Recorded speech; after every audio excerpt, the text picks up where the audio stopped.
कश्मीरी पंडितों के पलायन पर बनी फिल्म कश्मीर फाइल्स पर सियासी घमासान मचा हुआ है और लगातार एक के बाद एक कुछ ना कुछ वार पलटवार हो रहा है, चाहे कांग्रेस के नेता हो चाहे बीजेपी के नेता हो। अब भूपेश बघेल जी हमारे साथ जुड़ गए हैं, छत्तीसगढ़ के मुख्यमंत्री। आपका स्वागत है सर एबीपी न्यूज में।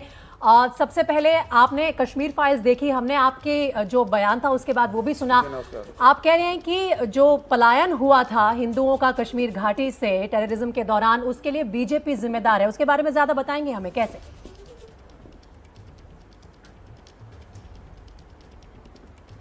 देखिए, उस समय जो घटनाएं घटी है वो 1990 का दौर था, जिसमें सबसे ज़्यादा कश्मीरी पंडित पलायन किए और ये उस समय हत्याएं भी हुई और लोग पलायन होने के लिए बाध्य हुए। यदि उस समय आप देखेंगे तो बीपी सिंह की सरकार थी और जगमोहन जी वहाँ लेफ्टिनेंट गवर्नर थे, वहाँ राष्ट्रपति शासन लागू हो गया था। ऐसे में वहाँ प्रशासन को देखने की ज़रूरत और सुरक्षा देने की जिम्मेदारी केंद्र सरकार की ही थी। लेकिन यदि उस समय चुस्त दुरुस्त व्यवस्था की जाती, लोगों को रोकने की व्यवस्था की जाती, कानून व्यवस्था को ठीक किया जाता, तो शायद कश्मीरी पंडित इतने बड़े पैमाने पे पलायन करने के लिए बाध्य नहीं होते। और उस समय आपको स्मरण होगा कि भारतीय जनता पार्टी के समर्थन से ये सरकार बनी हुई थी जी। और जगमोहन जी उसी पार्टी से संबंधित थे, लेकिन रोकने का कोई प्रयास नहीं किया गया।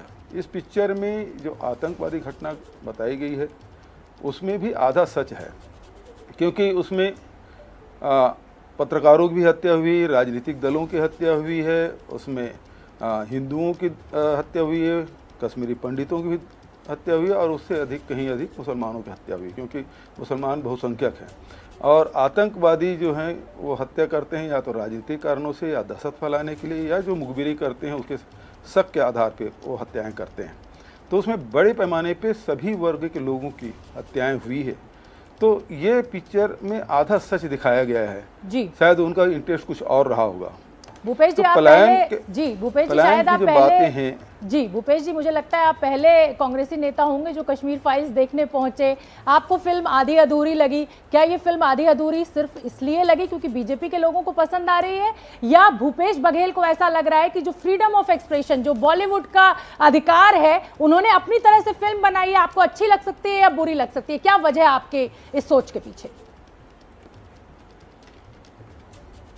देखिए, ये तो सीधी सी बात है कि एक निश्चित उद्देश्य को लेकर ये बनाया गया पिक्चर है, और यदि तथ्यों के आधार पे बनाया गया होता तो वहाँ उन पत्रकारों की हत्या की भी दिखाना था, उन मुस्लिम नेताओं के भी बारे में बताना था, उन राजनीतिक दल के जो नेता थे उनकी हत्याओं के बारे में बताना था, जो प्रशासनिक या वाइस चांसलर की हत्या हुई थी उसके बारे में भी जानकारी देनी थी।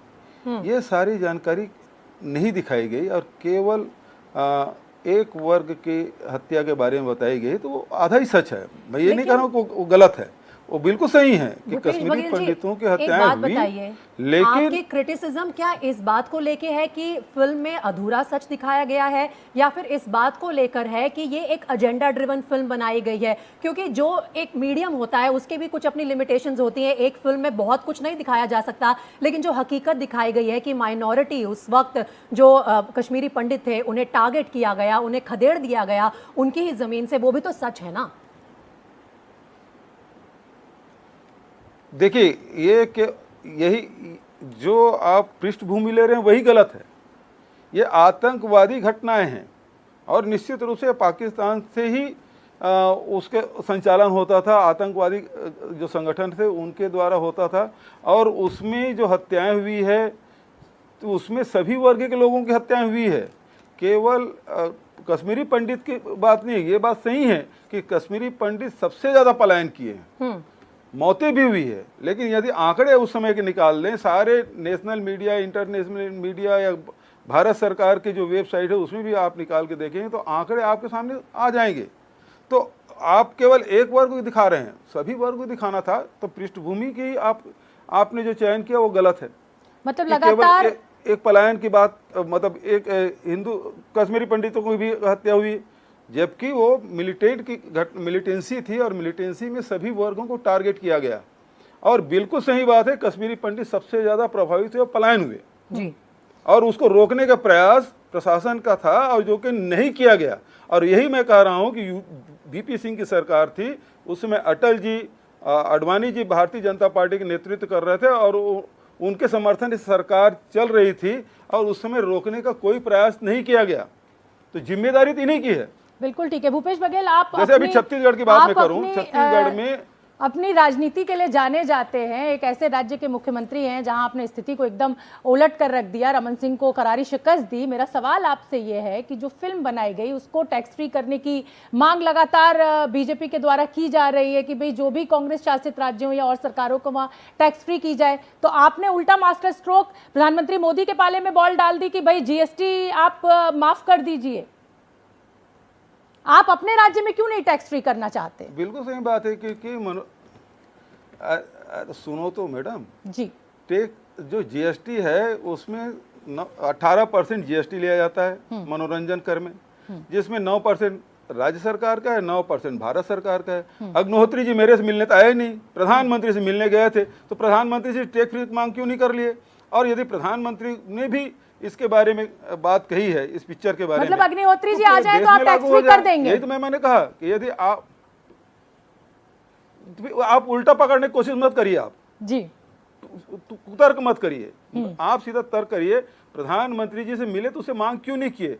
और मांग कर रहे हैं तो यदि ये पूरे पिक्चर को दिखाना चाहते हैं, देश भर भी दिखाना चाहते हैं, तो आधा टैक्स तो भारत सरकार का, वो माफ कर सर, हो सकता है कि आपको मेरी बात मेरी बात कुतर्क लग रही हो, आपको ये एजेंडा ड्रिवन फिल्म लग रही हो, लेकिन मेरा सवाल आपसे यही है कि कश्मीरी पंडित जिनको वहां से विस्थापित किया गया, पुनर्वास के लिए ना तो कांग्रेस सरकार ने कुछ किया ना बीजेपी ने कुछ किया। हाँ, आप दोनों ही दलों के द्वारा राजनीति खूब जमकर हुई, लेकिन विवेक अग्निहोत्री जिनका ये राइट है कि वो फिल्म को अपनी इच्छा से, अपनी पसंद से स्टोरी बनाए, उस पर सियासत करना आपको सबको सूट कर रहा है, इसलिए मैं ये सवाल पूछ रही हूं। हो सकता है आपको कुतर्क लगे मेरी बात।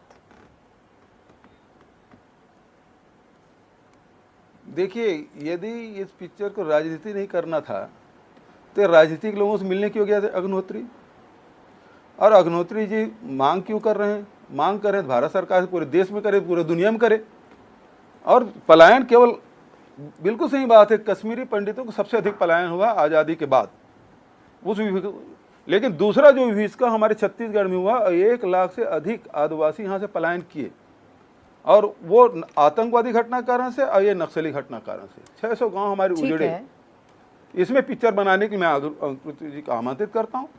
ठीक है, यहाँ भी पलायन हुआ है, यहाँ से लोग गए हैं।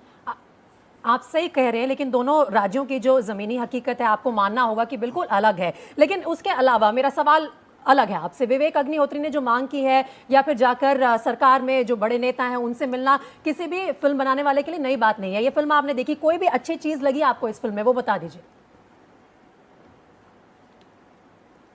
देखिए, पिक्चर में किरदारों की भूमिकाएं बहुत अच्छी रही है। जो उनकी जो समस्याएं हैं, जो पेंशन की बात कही गई, केवल 600 रुपये मिल रहा है, और उनके जीवन किस प्रकार से कष्टमय बना हुआ, जो किस खुशहाल में जी रहे थे, भाईचारा के साथ जी रहे थे, वो सारा कुछ तहस नहस हो गया। जो कश्मीरी है और कश्मीरियत है उसको आघात पहुंचा और लोग पलायन करने के लिए बाध्य हुए। न केवल जम्मू में, न केवल दिल्ली में, बल्कि दुनिया के अन्य देशों में भी लोग पलायन करने के लिए बाध्य हुए। तो ये जड़ से उखड़ना किसी भी व्यक्ति के लिए बहुत ही दुखद होता है, जो इस पिक्चर में दिखाया गया है। बिल्कुल ठीक है। भूपेश बघेल जी, मैं आपसे जानना चाहूंगी, आपने ये फिल्म देखी, कश्मीरी पंडितों को लेकर क्या हल आप देखते हैं? उनके पुनर्वास को लेकर क्या कुछ ऐसा किया जाना चाहिए तमाम राजनीतिक दलों के द्वारा कि उनके इस दुख को, उनके इस दर्द को दूर किया जा सके? बहुत सही सवाल है, और यही समाधान की दिशा में आगे बढ़ना चाहिए। आपने इसका हल खोजा 370 में, 370 हटा दिए,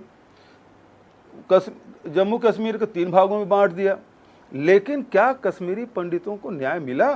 क्या उसकी ज़मीनें वापस की गई, उसके मकान वापस किए गए, उसके रोजगार की व्यवस्था की गई, उसके पुनर्वास की व्यवस्था की गई? तो ये सवाल आज भी वही खड़ा हुआ है कि आप राजनीति तो कर लिए, लोगों के भावनाओं के साथ खेल लिए, लेकिन उन कश्मीरी पंडितों को या जो लोग न केवल कश्मीरी पंडित बल्कि वहाँ और जो लोग पलायन किए हैं उनके आंकड़े निकालना चाहिए और उन लोगों को फिर से वापस बसाने की कोशिश होनी चाहिए, चाहे वो सिख हो, चाहे बौद्धिस्ट हो, चाहे वो दलित हो, चाहे वो ओबीसी के लोग हों, चाहे वो माइनॉरिटी के लोग हों, सबको वापस किया जाना।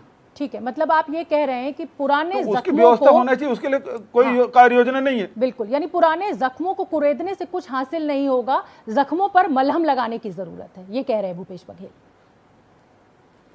जी बिल्कुल सही बात है, बिल्कुल सही बात। लेकिन भूपेश बघेल जी, उसके लिए अपने इतिहास को जानना, सही नज़रिए से जानना भी बहुत ज़रूरी है। जब आप फिल्म देखकर बाहर आए, आपने कहा कि इसमें इतनी हिंसा है, बच्चों को नहीं देखनी चाहिए, तो क्या इतिहास के उन पन्नों को दबा देना इस बात का कोई सॉल्यूशन है? देखिए, एक चीज़ है, इतना विभत्स तरीके से किसी की हत्या करते दिखाना, आरी में चीरते हुए दिखाना, तो किसी भी बाल मन में इसका असर क्या पड़ेगा? आप तो महिला हैं, यदि मोहल्ले में मारपीट हो जाए तो सबसे पहले बच्चे का आंख उधर से मोड़ते हैं कि वो हिंसा करते हुए देखे मत, और इसमें तो हत्याएं करते हुए दिखाई जा रही है, लगातार हत्याएं होती जा रही है। तो इसलिए मैंने कहा कि ये बाल मन में इसका असर अच्छा नहीं पड़ेगा, इस दृष्टिकोण से मैंने कहा।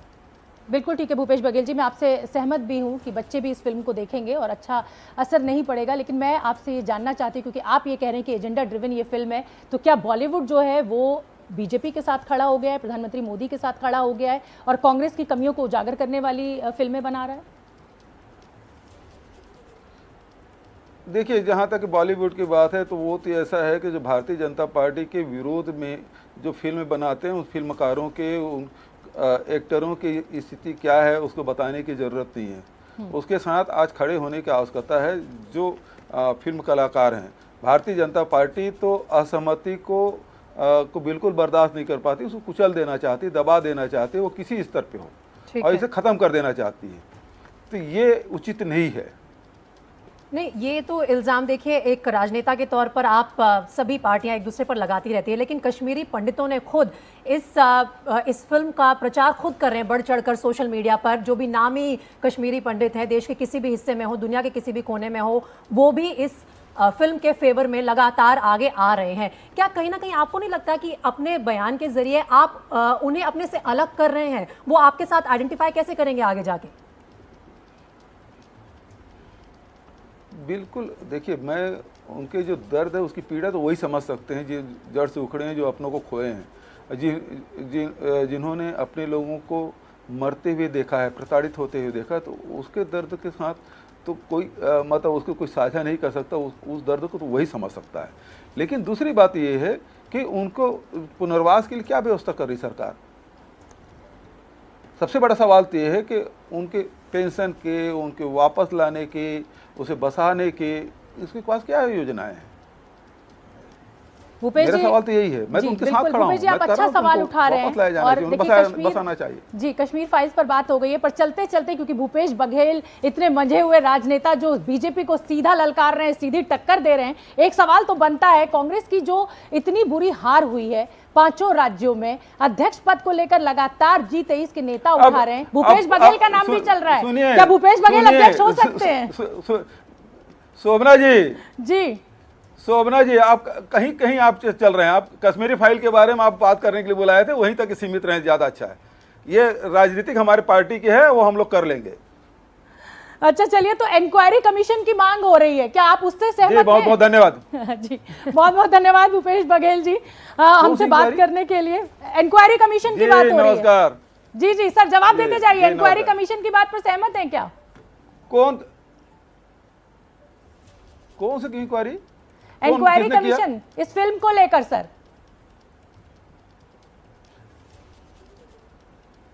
जो हालात बने थे कश्मीर में सर, जो देख लिया उसके बाद अपना प्रतिक्रिया व्यक्त कर दे। जी, जो कश्मीर में हालात हुए थे, कई तरफ से ये भी प्रतिक्रिया आई इसका कि मतलब भाई एक रिटायर्ड जज की अध्यक्षता में पूरी जांच होनी चाहिए कि पलायन के लिए कौन जिम्मेदार था।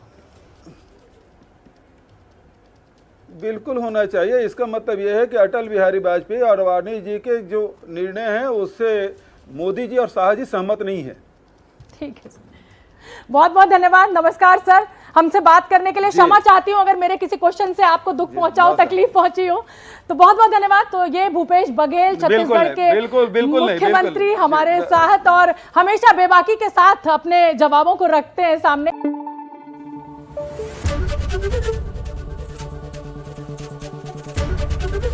एबीपी न्यूज आपको रखे आगे।